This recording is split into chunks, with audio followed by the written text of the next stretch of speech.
नमस्कार एवरीवन। मैंने आप लोगों के लिए हमारे संस्थान से जितने भी छात्र छात्राएं already Bhabha atomic research centre में कार्यरत हैं, बल्कि बहुत सारे ऐसे स्टूडेंट्स जो कि अभी वहां पर ट्रेनिंग स्कूल में हैं, करंट बैच के अंदर हैं, उन सब से बातचीत करके, बल्कि मैं आपको बताऊं तो अभी मैं ये वीडियो शूट करने से पहले जस्ट एक स्टूडेंट से ही बात कर रहा था जो कि बाग ट्रेनिंग स्कूल में है। सो ढेर सारे स्टूडेंट्स जो कि ऑलरेडी बीआरसी को क्लियर कर चुके हैं, उन बच्चों से कन्वर्सेट करके मैंने उनका फीडबैक लिया और उस फीडबैक में अपना अनुभव का मिश्रण करके मैं आज आप लोगों के सामने 5 स्मार्ट पॉइंट्स लेकर आया हूं। Smart points is the important thing, because देखिए हार्डवर्क तो हर कोई कर रहा है, but Bhabha atomic research centre का एग्जामिनेशन जो रिटन टेस्ट है वो कुछ इस प्रकार का है कि उसमें आपको स्मार्टली भी वर्क करना पड़ेगा। सो डियर स्टूडेंट्स, वो 5 स्मार्ट पॉइंट क्या हैं उसको बताने से पहले ये जो वीडियो होने वाला है ये सारे के सारे कोर इंजीनियरिंग ब्रांचेस जैसे कि mechanical engineering, electrical, electronics, computer science, mechanical engineering, irrespective of the fact कि आप किसी भी ब्रांच के स्टूडेंट क्यों ना हो, ये जो वीडियो है ये 100% आपको बार्क का रिटर्न, मैं तो बिल्कुल श्योरिटी से, अथॉरिटी से आपको ये बात कह रहा हूं कि अगर आप इन 5 पॉइंट पे फोकस करोगे और एंड तक एक खुले दिमाग के साथ इन पॉइंट्स को सुनोगे तो 100% मैं आपको गारंटी दे रहा हूं कि आपका रिटर्न क्वालिफाई हो जाएगा और आप इंटरव्यू तक पहुंच जाओगे।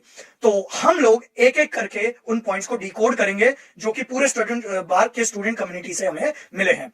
पॉइंट नंबर 1, बच्चों सबसे इंपॉर्टेंट पॉइंट बार्क के रिटर्न पेपर में ये है, there are 100 questions and there is 2 hours of time. So that is the most important criteria. Because BARC के पेपर में ये जो 100 क्वेश्चंस आने वाले हैं ये कोई इजी लेवल के क्वेश्चंस नहीं होंगे। बहुत बारी तो अच्छे खासे कॉन्सेप्चुअल क्वेश्चंस आ जाते हैं, इवन गेट के लेवल से भी थोड़े से हायर ऑर्डर के क्वेश्चंस भी आप एक्सपेक्ट कर सकते हो कि पेपर के अंदर उस तरह के सवाल आपको मिल सकते हैं बच्चों। तो इस तरह की परिस्थिति में जबकि कॉन्सेप्चुअल सवाल पूछे जा रहे हैं, न्यूमेरिकल क्वेश्चंस पूछे जा रहे हैं, 80 to 90% बल्कि 90% ही of your examination BARC written test will be numerical based problems. MCQ आते हैं और थियोरेटिकल क्वेश्चंस बहुत ही कम रहते हैं। तो बच्चों यहां पर सबसे इंपॉर्टेंट पॉइंट है कि कौन सा क्वेश्चन करना है वो तो ठीक है, लेकिन उससे कहीं गुना ज्यादा इस चीज का ध्यान रखना है कि कौन सा क्वेश्चन पेपर में छोड़ना है। बिकॉज 100 आउट ऑफ 100 क्वेश्चंस आप इस एग्जामिनेशन में आप नहीं सॉल्व कर सकते हो। बिकॉज आप देखिए ऑलमोस्ट गेट लेवल के questions, difficulty level almost the same, और टाइम हो गया है 1 क्वेश्चन 1 मिनट का, है ना। अप्रोक्सीमेटली आप अगर देखो तो 1 क्वेश्चन 1 मिनट में ही आपको इस चीज को निपटाना है। सो वो इम्पॉसिबल है ऑलमोस्ट। तो you have to choose your questions very wisely in the written examination. That is the most important point. अब इसके लिए आप क्या कर सकते हो, इसके लिए आप वेरी सिंपली, आप जैसे ही रिटन टेस्ट में जाएं, आप सबसे पहले पेपर को गो थ्रू करें ताकि कोई भी क्वेश्चन छूटना नहीं चाहिए। हो सकता है कि हम किसी ऐसे क्वेश्चन पे टाइम वेस्ट ना करें जो कि काफी लंबा हो। और बच्चों एक बात बताऊं आपको, क्वेश्चन को देखकर, क्वेश्चन को जस्ट रीड कर हर बच्चे को एक इंट्यूशन आ जाता है कि ये क्वेश्चन मेरे से 1 या 2 मिनट में बन पाएगा या नहीं बन पाएगा।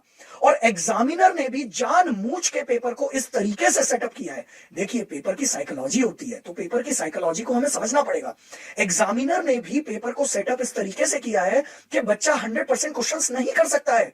सो therefore there will be some lengthy questions. हो सकता है कि कुछ क्वेश्चंस में आपको 10 to 15 मिनट्स का टाइम लग जाए। तो बच्चों आपको बहुत ही ज्यादा ध्यान रखना है कि उन क्वेश्चन को सीधे सिरे से आप स्किप कर दें, ताकि जो आसान क्वेश्चंस हैं, जो आराम से आप 1 मिनट या 2 मिनट के टाइम फ्रेम में अगर आप उनको बना पा रहे हैं, कम से कम वो क्वेश्चंस आपके नहीं छूटने चाहिए। बिकॉज इस पेपर में time is the most important criteria. और पूरा फीडबैक लेने के बाद मैं इतना जरूर आपको कह सकता हूं, you will definitely feel the heat of BARC examination. इतना गारंटी है, क्योंकि it is a race against time. So choose your questions wisely in the written examination. Choose your questions which you are going to leave in the paper. Just by reading the problem you will get to know कि यार ये हो पा रहा है या नहीं हो पा रहा है। So don't waste time in the examination. चलिए पॉइंट नंबर 2 की तरफ आगे बढ़ते हैं। बेटा पूरे जितने भी स्टूडेंट से मैंने चर्चाएं करी, डिस्कशंस करे, हर किसी ने कहा क्योंकि मेमोरी बेस्ड पेपर है। अब मेमोरी बेस्ड पेपर है तो प्रीवियस ईयर क्वेश्चंस हमारे पास अवेलेबल नहीं है, लेकिन हम लोग बेस्ट प्रैक्टिस किस तरीके से कर सकते हैं कि हम लोग गेट के प्रीवियस ईयर क्वेश्चंस जो हैं उन पे अपना फोकस कर सकते हैं। आप लोगों ने जस्ट अभी अभी गेट का एग्जामिनेशन आप लोगों ने कंक्लूड किया है, ऑलरेडी आपका रिवीजन हो चुका है, आप एक ऑल इंडिया लेवल का ऑलरेडी एग्जाम दे चुके हो, आप एक मोमेंटम में हो, आप एक कॉन्टिन्यूटी में हो, तो गेट के प्रीवियस ईयर क्वेश्चंस पे आपको बहुत ज्यादा फोकस रखना है, वही आपके प्रैक्टिस क्वेश्चंस की तरह बनेंगे इस पेपर के अंदर। खासकर स्टूडेंट्स ने मेरे को ये बताया और मेरा अनुभव भी ये कहता है कि गेट के जो 1 मार्कर क्वेश्चंस होते हैं, तो गेट के 1 मार्कर क्वेश्चंस कॉन्सेप्चुअल भी होते हैं, न्यूमेरिकल टाइप भी उसके अंदर अच्छे खासे आपको मिल जाएंगे, और गेट के 1 मार्कर क्वेश्चंस आप जानते हो 1 मिनट में ऑलमोस्ट क्वेश्चन को सॉल्व करने की संभावनाएं बनती हैं।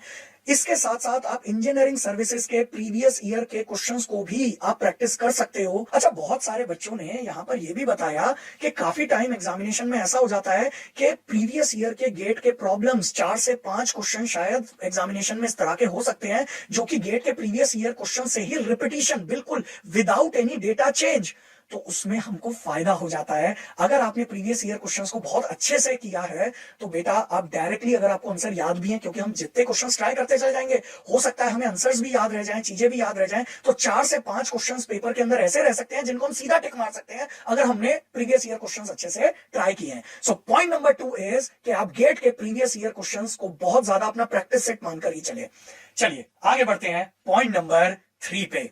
देखिए, भाभा एटॉमिक रिसर्च सेंटर के रिटन टेस्ट में आप किसी भी ब्रांच से क्यों ना बिलोंग करते हो, फिलहाल मैं मैकेनिकल इंजीनियरिंग का टीचर हूं तो मैं थोड़ा मैकेनिकल इंजीनियरिंग के परिप्रेक्ष्य में आपके साथ बात करूंगा, लेकिन बाकी की ब्रांच के जो स्टूडेंट्स मेरी बात सुन रहे हैं वो अपनी ब्रांच के हिसाब से इस चीज को मॉडिफाई कर सकते हो। You should prioritise the subjects that you are going to prepare in your syllabus, क्योंकि इसका जो सिलेबस है वो बिल्कुल गेट के सिलेबस से ऑलमोस्ट सिमिलर सिलेबस है, लेकिन इस पेपर में, क्योंकि देखिए वैसे भी आप 100 आउट ऑफ 100 क्वेश्चंस तो अटेम्प्ट कर ही नहीं सकते, उसका तो कोई चांस ही नहीं है, तो वैसे भी आप लोगों को ऑलमोस्ट, अगर मैं कहूं तो सेफ जोन में आने के लिए 70 प्लस क्वेश्चंस का टारगेट अगर आप रखते हो तो ऑलमोस्ट 25-30 क्वेश्चंस तो वैसे भी पेपर में आपको लीव करने हैं। समझ रहे हैं आप बात को? और शायद वो करने के लिए बने भी नहीं थे, but the most important thing is कि आप देखिए कि वेटेज किन सब्जेक्ट्स का ज्यादा है। फॉर एग्जांपल, अगर जैसे मैं मैकेनिकल इंजीनियरिंग की बात करूं तो फ्लूइड मैकेनिक्स, थर्मोडायनेमिक्स, आपका heat transfer, strength of material, theory of machines और मटेरियल साइंस एंड प्रोडक्शन, ये कुछ ऐसे सब्जेक्ट्स हैं जहां से क्वेश्चन आने की प्रोबेबिलिटी और वेटेज काफी ज्यादा रहता है, तो you should highly focus on these subjects. पर इसका मतलब ये बिल्कुल भी नहीं है कि आप दूसरे सब्जेक्ट्स को बिल्कुल ही नकार दें, नहीं सर, हो सकता है कि बाकी के बचे हुए सब्जेक्ट्स, फॉर एग्जांपल, हाँ उनकी प्रायोरिटी जरूर कम है, लेकिन बाकी के बचे हुए सब्जेक्ट जैसे एप्लीकेशन बेस्ड सब्जेक्ट जैसे रेफ्रिजरेशन, एयर कंडीशनिंग हो गया, आपका इंटरनल कंबशन इंजन हो गया, इंडस्ट्रियल इंजीनियरिंग हो गया, पावर प्लांट हो गया, इन सब सब्जेक्ट से भी क्वेश्चंस आते हैं, लेकिन कम क्वेश्चंस आते हैं, लेकिन हो सकता है इनको छोड़कर मत जाइएगा, एटलीस्ट इनके बारे में हल्का फुल्का, आपने उतना ज्यादा फोकस नहीं किया लेकिन हल्का फुल्का तो आपकी एक प्रैक्टिस होनी चाहिए इन सब सब्जेक्ट्स में भी, क्योंकि इट माइट बी पॉसिबल कि जो आसान क्वेश्चंस हैं, जो इजी टू डू क्वेश्चंस हैं, वो इन सब कैटेगरी वाले सब्जेक्ट्स में से आ जाए। सो बेसिकली कहने की बात यह है कि छोड़ना कुछ नहीं है, लेकिन आपको प्रायोरिटाइज, अपना सोच समझ के अपने एग्जामिनेशन को प्रायोरिटाइज करना है, सब्जेक्ट्स को प्रायोरिटाइज करना है। ठीक है, चलिए पॉइंट नंबर, तो 3 पॉइंट हम लोग डिस्कस कर चुके हैं बेटा, लास्ट तक वीडियो में बने रहिए एंड डेफिनेटली आप रिटन टेस्ट के लिए ये स्मार्ट पॉइंट्स ही, बिकॉज देखिए मेहनत तो हर कोई कर रहा है, कौन मेहनत नहीं कर रहा, हर बच्चा अपनी तरफ से अपना बेस्ट पॉसिबल एफर्ट ही देना चाहता है, लेकिन कुछ एग्जामिनेशंस ऐसे होते हैं जहां पर एफर्ट्स तो मायने रखते ही हैं, लेकिन साथ ही साथ स्मार्ट वर्क भी बहुत ज्यादा मायने रखता है। आइए तो चौथे पॉइंट पे हम लोग डिस्कशन करते हैं। बेटा सारे ही बच्चों ने मुझे बताया, फीडबैक मिला कि सर स्टूडेंट्स को जो इंटरफेस होता है, जो बीआरसी का ऑनलाइन एग्जामिनेशन है, उसका जो इंटरफेस है that is way similar to the GATE examination interface, है ना, ऑनलाइन इंटरफेस। इवन जो वर्चुअल कैलकुलेटर भी होता है वो ऑलमोस्ट अप्रोक्सीमेटली सिमिलर होता है जैसा आप लोगों ने गेट के एग्जामिनेशन में देखा है। तो यहां पर टाइम वैसे ही कम है, न्यूमेरिकल प्रॉब्लम्स आने वाले हैं, तो you should practice very hard on the virtual calculator.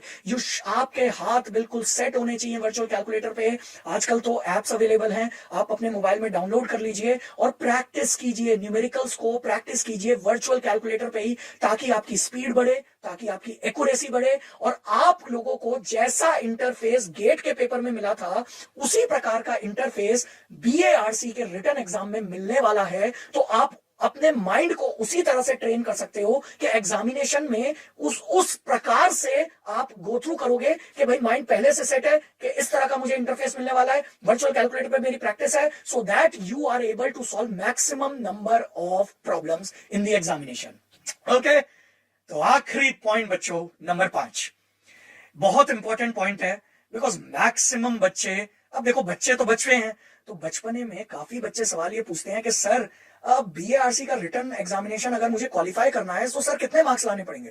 तो देखो हिस्टोरिकल डेटा सजेस्ट करता है कि चाहे आप किसी भी ब्रांच के क्यों ना हो, 110 नंबर से 160 नंबर के बीच में, टोटल पेपर 300 मार्क्स का है, तो 300 मार्क्स में 110 नंबर से 160 नंबर के बीच में अगर आप हिस्टोरिकल डेटा देखें तो इतना लगभग कट ऑफ जाता है। तो बेसिकली आपको 55 to 60 क्वेश्चंस करेक्ट करने का अपना एक एम रखना है कि पेपर में 60 प्लस क्वेश्चंस मेरे को एक्यूरेट करके आने हैं, करेक्ट करके आने हैं, तो 100% आपका रिटर्न क्वालिफाई हो जाएगा। ये एक फैक्ट है। लेकिन बच्चों, जब आप मेरे से ये नादान सा सवाल पूछते हो ना कि सर किसी भी एग्जामिनेशन में कट ऑफ कितना रहा या सेफ रेंज क्या है, कितने क्वेश्चंस मेरे को करके आने चाहिए, मेरे चेहरे पे आ जाती है एक स्माइल आपके इस नादान से क्वेश्चन को सुन के।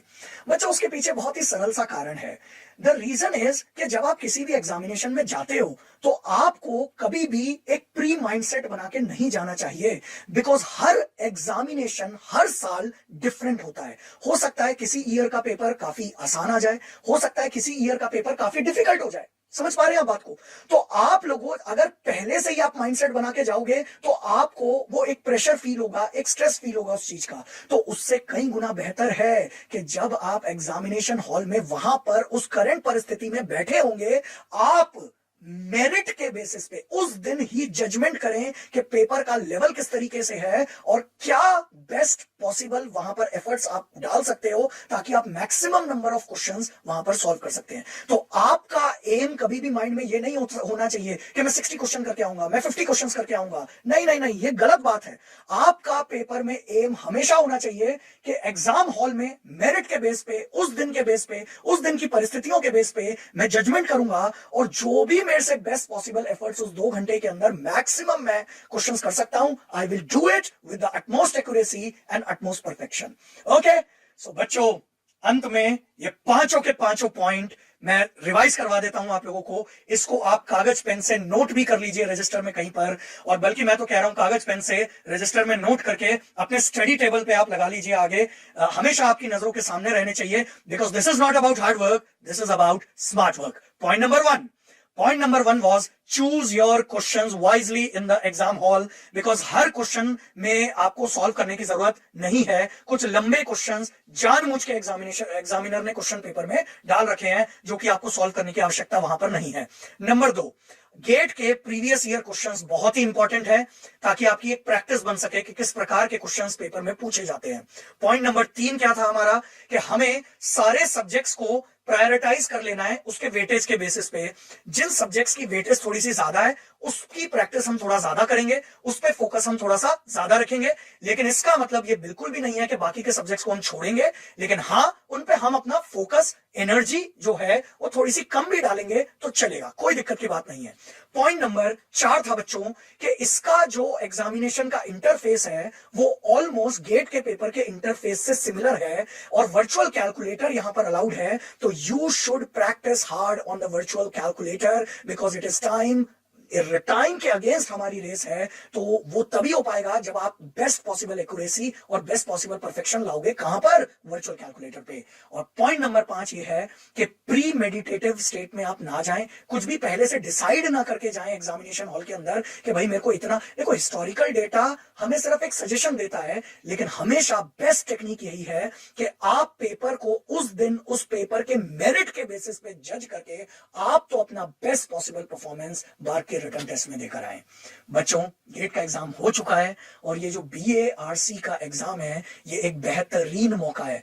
आप में से डोंट लूज होप। अगर आपका गेट का एग्जाम बिगड़ भी गया किसी कारण से, मान लीजिए आपने बहुत मेहनत करी और अभी आपको लो फील हो रहा है और मान लीजिए गेट का पेपर आपका बिगड़ भी गया, तो बेटा निराश मत होइए, because Bhabha atomic research centre का ये जो रिसर्च एग्जामिनेशन है ये एक बहुत अच्छा मौका है। और बहुत सारे ऐसे स्टूडेंट्स को मैंने देखा है जो गेट में अच्छा परफॉर्म नहीं कर पाए। बल्कि मैं आपको बताऊं, इस वीडियो को रिकॉर्ड करने से पहले कई बच्चों से मैं बात कर चुका हूं और जिनमें से एक बच्चे का एग्जांपल मैं आपको देता हूं। 2500 रैंक था गेट के पेपर में, बट उसका BARC का रिटन क्वालिफाइड।